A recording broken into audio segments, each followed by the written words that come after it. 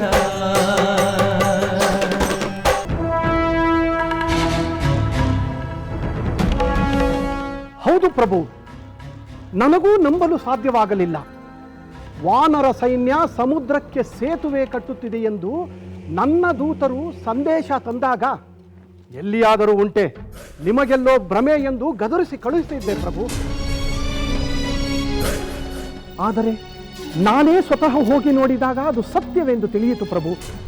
ಆ ವಾನರರು ನಿಜವಾಗಿಯೂ ಸಮುದ್ರದ ಮೇಲೆ ಸೇತುವೆಯನ್ನು ಕಟ್ಟುತ್ತಿದ್ದರು. ನಳನ ಮೇಲ್ವಿಚಾರಣೆಯಲ್ಲಿ ವಾನರರು ದೊಡ್ಡ ದೊಡ್ಡ ಬಂಡೆಗಳನ್ನು ಸಮುದ್ರದೊಳಕ್ಕೆ ಹಾಕುತ್ತಿದ್ದರು ಪ್ರಭು. ಕ್ಷಣ ಕ್ಷಣಕ್ಕೂ ಸೇತುವೆ ರೂಪ ತಾಳುತ್ತಿತ್ತು. ಆ ವಾನರರ ವೇಗವೇನು, ಉತ್ಸಾಹವೇನು, ಪೌರುಷವೇನು, ನನ್ನ ಕಣ್ಣುಗಳನ್ನು ನಾನೇ ನಂಬಲಾಗುತ್ತಿಲ್ಲ ಪ್ರಭು. ಸಾಕು ಸಾಕು, ವೈರಿ ಪ್ರಶಂಸೆ ಬೇಡ. ರಾಸ್ತ, ಸೇತುವೆ ನಿರ್ಮಾಣದ ಕಾರ್ಯ ನನಗೆ ಬೇಕಾಗಿಲ್ಲ. ಅವರು ಲಂಕೆಗೆ ಬರದಂತೆ ತಡೆಯುವುದು ಹೇಗೆ ಅದನ್ನು ಹೇಳಿ. ಅಂದರೆ ಪ್ರಭು, ಅವರು ಸೇತುವೆಯ ನಿರ್ಮಾಣವನ್ನು ಮಾಡಿ ಮುಗಿಸುವ ಮೊದಲೇ ಅವರ ಮೇಲೆ ಆಕ್ರಮಣ ಮಾಡಿ ಅವರನ್ನು ತಡೆಯಬೇಕೇ? ಬೇಡ. ನಾವು ಆಕ್ರಮಣ ಮಾಡಿ ಪರಾಜಿತರಾದಲ್ಲಿ ಆ ವಾನರರ ಉತ್ಸಾಹ ಇಮ್ಮಡಿಯಾಗುತ್ತದೆ. ಅವರೇ ಮೊದಲು ಆಕ್ರಮಣ ಮಾಡಲಿ, ನಂತರ ನಾವು ಮಾಡೋಣ. ಹಾಗೊಂದೇ ವೇಳೆ ಮಾಡಿದರೂ ಅದರ ನೇತೃತ್ವವನ್ನು ನಾನು ವಹಿಸುವುದಿಲ್ಲ. ಏಕೆ ಪ್ರಭು? ದೇವತೆಗಳನ್ನು ಗೆದ್ದ ನಾನೆಲ್ಲಿ, ಆ ನರವಾನರರಲ್ಲಿ ನನ್ನ ಗೌರವ ಪ್ರತಿಷ್ಠೆಗಳು ಏನಾಗಬೇಕು?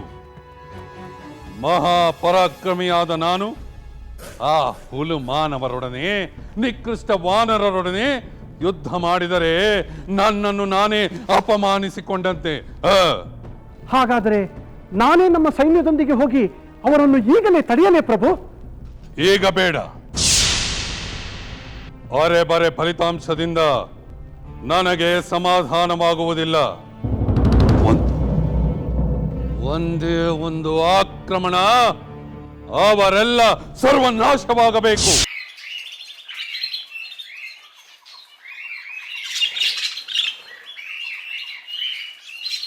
ಸೀತೆ, ನಿನಗೊಂದು ಸಂತೋಷವಾದ ವಾರ್ತೆ ತಂದಿದ್ದೇನೆ.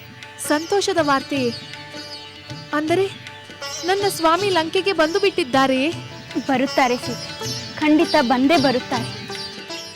ತ್ರಿಜಟೆ, ನನ್ನ ಸ್ವಾಮಿ ಬಂದೇ ಬರುತ್ತಾರೆ ಎಂದು ನೀನು ಎಷ್ಟು ದಿನಗಳಿಂದ ಹೇಳುತ್ತಿರುವೆ? ಆ ವಾನರ ವೀರ ಹನುಮಂತನು ಅದೇ ಭರವಸೆಯನ್ನು ನೀಡಿ ಹೋದ. ತ್ರಿಜಟೆ, ನನ್ನ ಸ್ವಾಮಿ ವಾನರ ವೀರರೊಂದಿಗೆ ಆಚೆ ಸಮುದ್ರದ ತೀರಕ್ಕೆ ಬಂದಿರುವ ವಿಷಯವನ್ನು ಕೇಳಿದೆ. ಆದರೆ ಅಲ್ಲಿಂದ ಲಂಕೆಗೆ ಬರುವುದು ಮಾತ್ರ ದೂರ ದೂರವಾಗುತ್ತಿದೆ. ಇನ್ನು ದೂರವಿಲ್ಲ ಸೀತೆ, ಆ ದೂರ ಹತ್ತಿರವಾಗುತ್ತಿದೆ. ಏಕೆಂದರೆ ನಿನ್ನ ಸ್ವಾಮಿ ವಾನರರೊಂದಿಗೆ ಲಂಕೆಗೆ ಬರಲು ಸಮುದ್ರಕ್ಕೆ ಸೇತುವೆ ಕಟ್ಟುತ್ತಿದ್ದಾರೆ. ಏನು? ಸಮುದ್ರಕ್ಕೆ ಸೇತುವೆಯೇ? ಹೌದು ಸೀತೆ, ಸಮುದ್ರಕ್ಕೆ ಸೇತುವೆ ನಿರ್ಮಾಣವಾಗುತ್ತಿದೆ. ಲಕ್ಷ ಲಕ್ಷ ಜನ ವಾನರರು ಈ ಕಾರ್ಯದಲ್ಲಿ ಎಡಬಿಡದೆ ತೊಡಗಿದ್ದಾರೆ. ಇನ್ನು ನಿನ್ನ ರಾಮ ಲಂಕೆಗೆ ಬರುವುದು ತಡವಾಗುವುದಿಲ್ಲ. ಯಾವ ಕ್ಷಣದಲ್ಲಿ ಬೇಕಾದರೂ ಬರಬಹುದು. ಸೀತೆ, ನಿನ್ನ ಕಷ್ಟಗಳೆಲ್ಲ ಕಳೆದು ನೀನು ನಿನ್ನ ಪತಿಯನ್ನು ಸೇರುವ ಶುಭ ಸಮಯ ಬಂತೆಂದು ತಿಳಿ. ತ್ರಿಜಟೆ, ನೀನು ಹೇಳುತ್ತಿರುವ ಈ ಶುಭ ಸಂದೇಶಕ್ಕೆ ಏನಾದರೂ ಉಡುಗೊರೆ ಕೊಡಬೇಕೆಂದು ನನ್ನ ಮನಸ್ಸು ತವಕಿಸುತ್ತಿದೆ. ಆದರೆ ಚಿಂತೆ ಇಲ್ಲ ಸೀತೆ, ನಿನ್ನ ಮುಖದಲ್ಲಿ ಕಂಡ ಈ ಸಂತೋಷವೇ ನನಗೆ ದೊಡ್ಡ ಉಡುಗೊರೆ. ಹಾಗೂ ನೀನು ಉಡುಗೊರೆ ಕೊಡಲೇಬೇಕೆಂದಿದ್ದರೆ ನೀನು ನಿನ್ನ ಪತಿಯ ಸಮಾಗಮವಾದ ಮೇಲೆ ನನ್ನನ್ನು ಮರೆಯದಿದ್ದರೆ ಸಾಕು. ನನ್ನ ಮೇಲೆ ನಿನ್ನ ಪ್ರೀತಿ ಅನುಗ್ರಹಗಳಿದ್ದರೆ ಅಷ್ಟೇ ಸಾಕು.